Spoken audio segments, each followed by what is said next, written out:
Hey guys, come with me on a tour of my apartment in Ho Chi Minh City, Vietnam. This is outside of my apartment building. There is a cinema in the front and also a language center. You can also see that there's a Starbucks. And this is another view of my apartment from the outside. You can see that it is a lot more private because you can't enter or exit without going through security. And you'll notice in the elevator, there's no number 13. And you also can't get anywhere without your Face ID. This is the rooftop area. I love coming up here because you can see a 360 view of the city. And this is what I love about Vietnam because there's always workout equipment that anybody can use. Here's an example, and here's me using it. There's also grills that you can reserve. Let's just take a moment to appreciate this beautiful view. On the rooftop, we also have the Hoboi, which is the pool, and it's really nice coming out here, and it's usually not busy or crowded during the day because a lot of Vietnamese people really avoid the sun and the UV rays are really strong up here.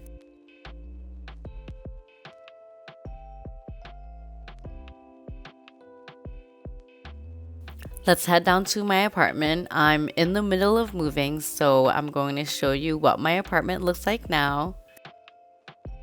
This is my kitchen area and it's also connected to our living room. The kitchen comes with a fridge and microwave, so it's furnished. The couch that you see here, the tables, the TV, that also all came with the apartment. I know it's a bit messy, guys. Sorry, I'm literally moving, so there's a lot going on. And I love the mirrors. So each apartment in this building does look different because I viewed a few before moving in, and this is the lovely view.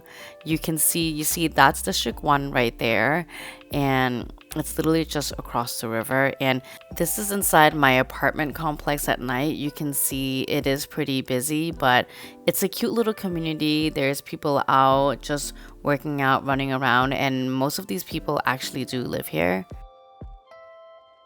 This is my bathroom. It's pretty basic, and many bathrooms in Vietnam will look like this where the entire thing is kind of tiled because you can wash it and it's a lot easier to clean.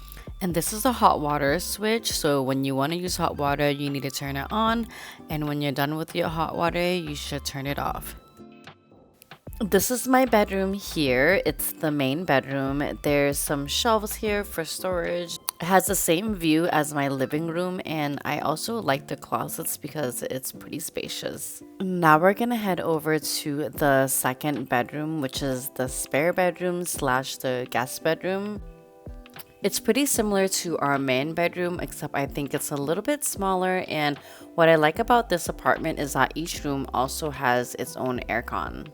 This is our laundry area out here. So it's very common in Vietnam to have a washer like this one here, but it's less common to have a dryer. So you need to hang dry your clothes. You can see I would wheel this down here and hang up my clothes here, and it takes about 2 days to dry maybe. It depends on the weather. Okay, so for about how much I pay to live here, this is a 2-bedroom, 1-bathroom. It has no balcony, and it's about under $600 for rent. In Vietnam dong, it's 15 triệu.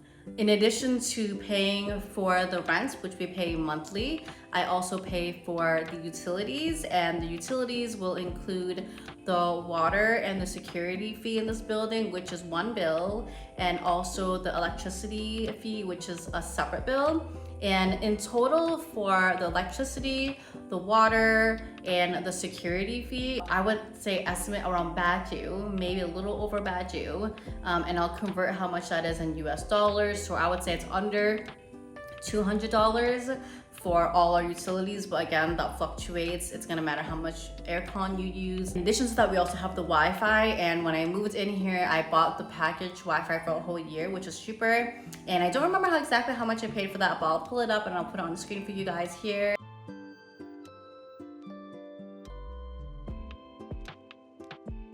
Where we live, it's a nice area. It's considered like a luxury apartment, you can say, but there's many of these in Ho Chi Minh City, and depending on what district you live in, You can get some for around like similar price. Some districts, for example, like Taoyuan or District 2, an apartment like this would be a lot more expensive. It's gonna depend on where you live, if you're getting a 1-bedroom, a 2-bedroom, a studio. For us personally, when we saw this apartment, the 1-bedroom and the 2-bedroom, the price was kind of similar, so we opted in just getting a 2-bedroom and paying a little extra. But again, it might seem pricey, I think, for Vietnam, but you could always find something cheaper. I'm just giving you a tour of where I live and where this area is. So we live in District 4. And if you're not too familiar with it, I'll show you guys here on a map where District 4 is. It's pretty much right near District 1, which I guess is like the city center. But honestly, we just take a Grab everywhere. So if you wanted to come out here and find somewhere more affordable to live, you totally could. Honestly, I feel like for what you pay for, you do get your money's worth because it's really safe, it's pretty clean. I hope this video was helpful for you, and I'll share more information if you have any questions. But yeah, thanks for watching my video, and I'll see you guys soon. Bye.